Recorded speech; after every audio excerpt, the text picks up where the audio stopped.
Customers and marketing your bookkeeping business. So first, before you market, you need to identify who your ideal customer is, which is called an ideal customer profile. So you have to identify who is this person. So before we actually, let's talk about what is an ideal customer profile and what does it mean for you. It is identifying exactly who are you going to sell your services to as a bookkeeper. What kind of services are you going to sell? Because we know it's bookkeeping services for us, and we know what value you're going to bring to the businesses. So we need to start defining for this bookkeeping service, what industries are they going to be? What industries are they going to be in?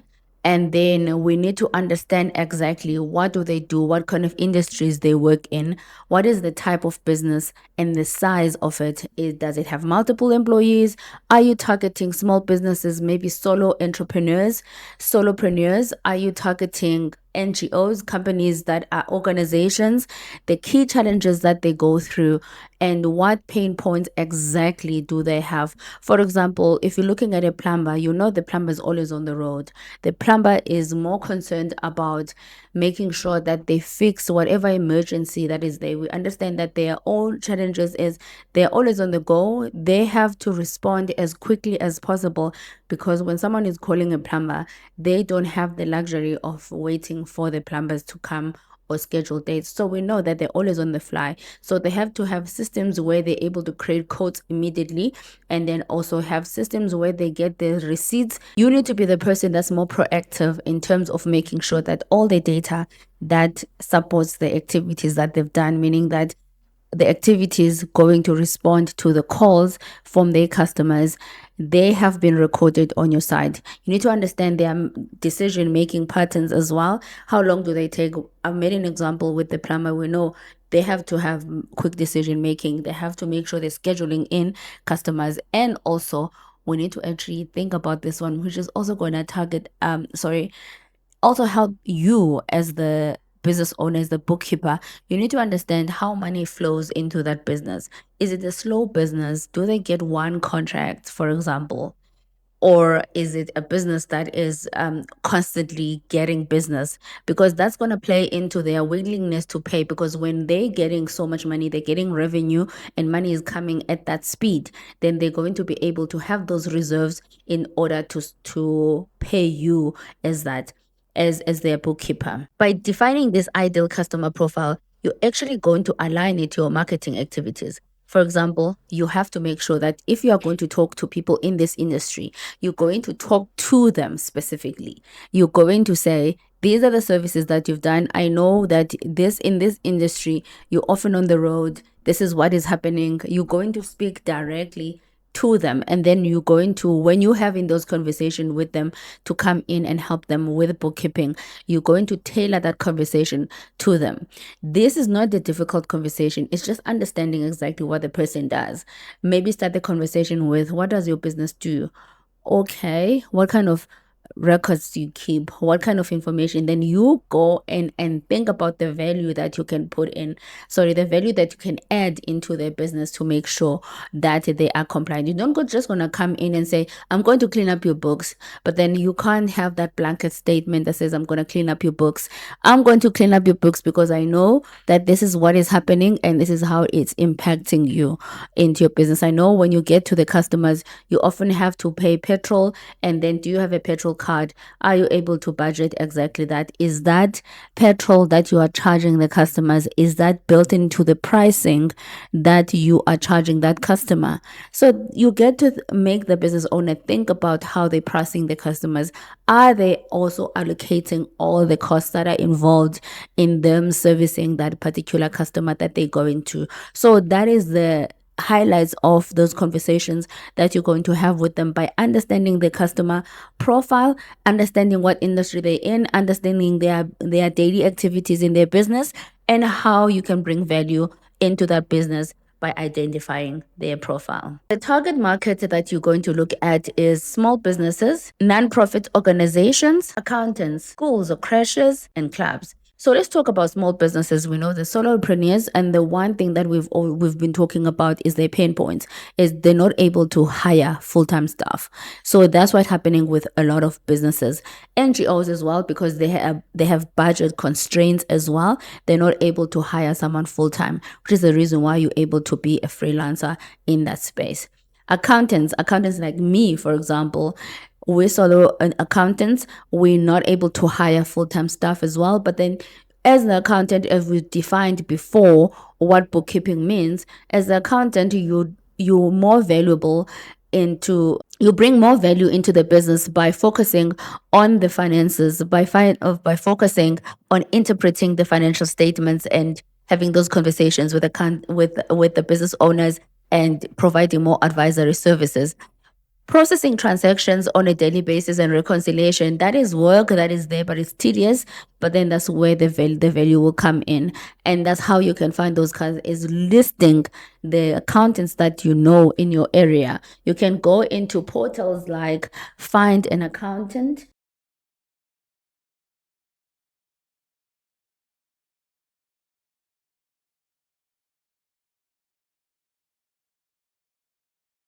That's actually a directory which you can look at to find accountants in your area and approach those accountants and say, this is the work that I can do for you.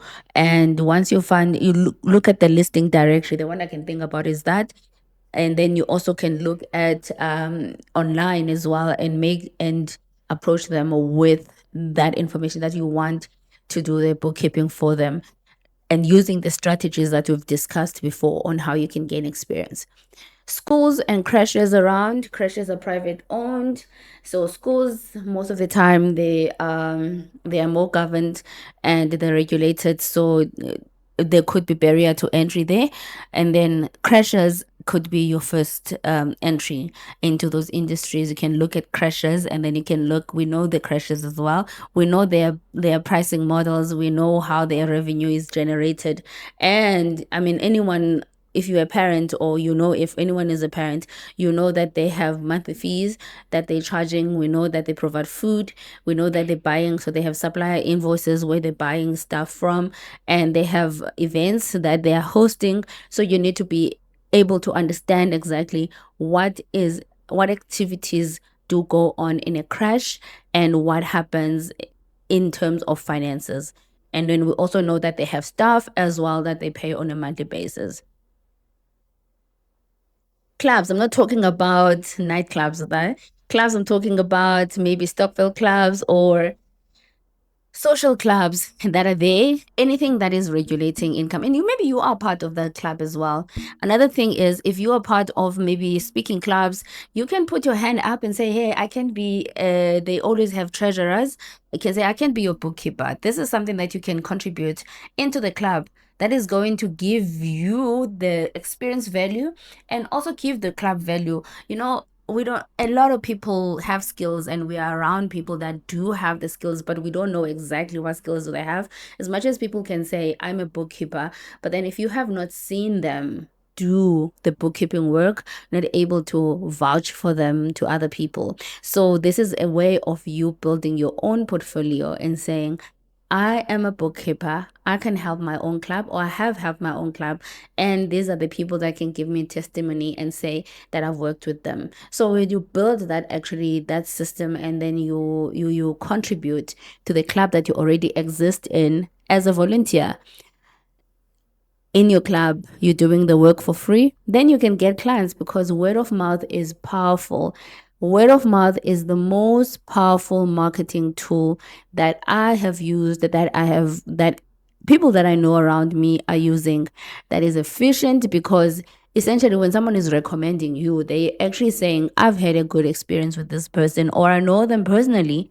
That gives you an added advantage in. So these are the markets that these are the people that you can target. These are the business owners, NPOs, accountants, schools and crashes and clubs that you can target in your quest for you to find your clients. And also church is part of clubs, right? Church has money that is coming in, and if you're a trusted member of the church, you can actually also approach them and say, I want to help you with your bookkeeping.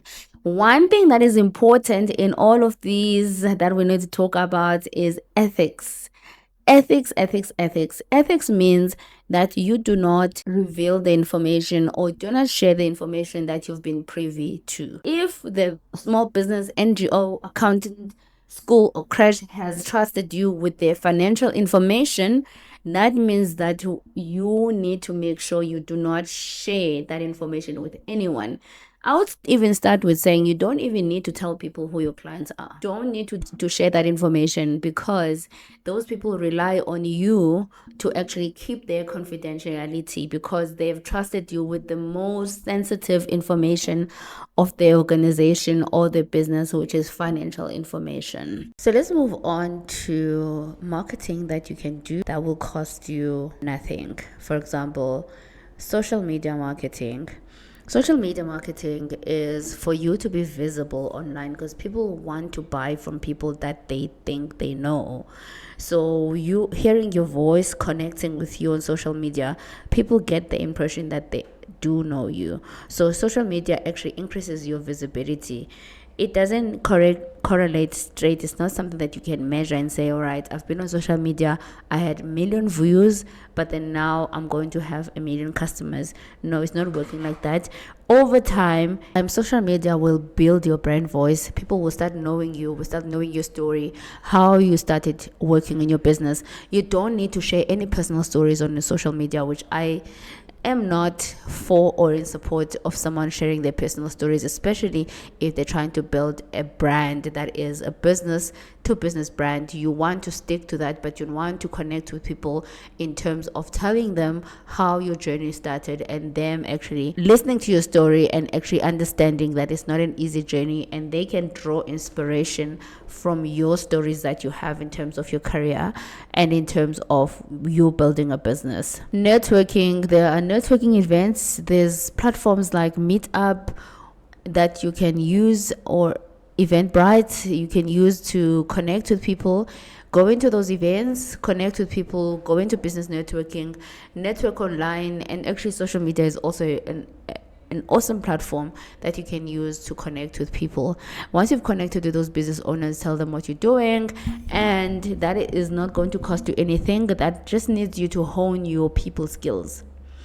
We're all scared of being visible. We are all scared of putting ourselves out there, but there comes a point where you have to do something that is be above what you think you can do as a person, that pushes your limits, that pushes what your limitations, that pushes you in terms of what you can do. So you need to start challenging yourself in terms of being visible, going there and understanding that you are doing this visibility for the bigger goal, which is your bigger goal is for you to run your business, to grow your business. So you have to actually, unfortunately, I know when I started as well, I didn't want anyone to know what I'm doing. I didn't want anyone to know who I was, because I had this major fear of being perceived. But at the same time, perception is free. People can perceive you whether you're doing something or not. They can just perceive you for doing nothing. And your whole identity is she does nothing. That's also something to be scared of. You're being perceived for doing nothing. So rather be perceived for doing something in your life. Also, when you get into those networking, be careful not to sell yourself, not to sell your services. You need to offer value. Before, nothing beats preparation. Before you go into a networking space, just try and understand what the other person might need from you. What would that other person need from you that you can offer value for? Maybe advice, maybe it's something that you can offer for them, because we are all selfish beings. If you want to extract from someone, you unfortunately need to offer value to them and not lead with extraction. Because if you are going to lead with wanting to extract something from them, their senses are alert, just like they are alert to you, that you want to extract value from them, and they're going to be defensive. But if you want someone to connect with you, it's better for you to come with them and offer value, and that is going to actually increase your network as well. So you can offer free consultation, you can offer volunteering opportunities, but then that is also going to work out in time. So we're playing the long game. Here we are playing the long game. We are not going to be for quick wins. We are going to be wins that are going to sustain us over time. So you need to have the patience to play that long game. So the long game means that being authenticity is a long game. You're not tricking anyone into thinking that you want to be in these spaces when you really genuinely don't want to be in these spaces. But then you want to be authentic so that you can play the trust game. They can trust you and you can trust them as well. Then you can have a value exchange relationship. Ask happy clients for referrals. I mean, if you have serviced someone, we spoke about this in the volunteering in the beginners playlist, bookkeepers for big, and I said volunteer. So when you volunteer, you need to walk away with something. We need to walk away with testimonials. We need to walk away with reference letters. You need to ask them for referrals. If that person says, I don't have the budget to pay you, but I see your value, ask them, who would benefit from my services? Who would benefit from me doing their bookkeeping? That is not you. I understand you have budget constraints, but maybe you can refer me to other people. I'm telling you, people that know that you've provided value to them, but then the problem is their budget, they are going to be happy to refer you to other people. So most business, especially in the business that I'm in, is a referral business. Most of it, it's seldom that it's not seldom, I mean, we are trying out these new methods of advertising online, being on social media, but most of the time people want to know from other people, who have you had good experience working with? That's it. They want to know, who have you had a good experience working with, and they want to work with the people that have been tried and tested. That's what it is. It's being tried and tested. So you are going to ask for referrals from your customers so that you can also build your own account, your own bookkeeping business. Advertising would encompass Google Ads. I have a playlist on how to do your own booking ads, but you need a budget for this, and you pay directly to the provider. You'll pay Google Ads directly. I recommend, I mean, there's so many things that you can learn on this platform, which is YouTube. You literally do not need to hire anyone unless you've got the budget for it. But then understand that the person that you're hiring, they're getting their goals met, because once you pay them for the services, then they are getting paid, they're getting their goals met. They have no vested interest in your business. So it's best that you learn it. It's not difficult. I've learned Google Ads to advertise my own business on my own, and I don't regret doing that, because every day I have to come in, look at my Google Ads, look at the people that have contacted me, look at my leads, and I'm able to measure the return on investment on that without being bombarded by the jargon that people that have learned this language are going to hit me with. So you're able to measure it yourself, and you're able to check the strategies. It goes back to the same thing. Ideal customer profile. You want to know, who are you targeting? Who are you targeting is going to play into all these paid advertising, social media marketing, paid ads, boosting ads. You need to go into the demographic. Who is your customer? Is she 18 to 24? How old is she? What does she do? What industry is she in? And then that goes into how you are targeting that customer. So you need to do it yourself, because even if you expand your business and you have a marketing team, you need to know exactly what they're doing in that marketing team, because you've done it before. So they cannot come to you and tell you, no, leads are not converting, because you've ran leads and you've been able to convert them yourself. You were able to pick up the phone and you were able to talk to the customer. Listen, I'm strong on making calls. No one can tell me that no one is answering their calls, or absolutely no one is everyone is hanging up on them. It's either they're wrong, or they do not have the right script, or they have not practiced exactly what they need to say to the customer. They're not confident about the product that they have, because I have that experience of speaking to people over the phone. So once you have that experience of speaking to people over the phone, then you are confidently can hire someone, because you can confidently say, this is what you need to do and these are the results, and you're able to pick up the phone and understand what they're missing in it. So before you go and hire anyone, you're going to be bombarded by all the jargon, masters of business administration jargon, MBA jargon that they've learned in there, that you're going to be confused about because you don't understand exactly what they're doing. So take your time, go and learn how to post your ads, how to post your demo, what demographics you're targeting, Google Ads, how does Google Ads work. I have playlists on those as well. And then also you can participate in business listings, and business listings, they don't cost that much. Mostly they under 200, so you can have the reason why you want to be listed in business listings is for you to be credible, because a lot of people are going to look for you. They're going to Google your company.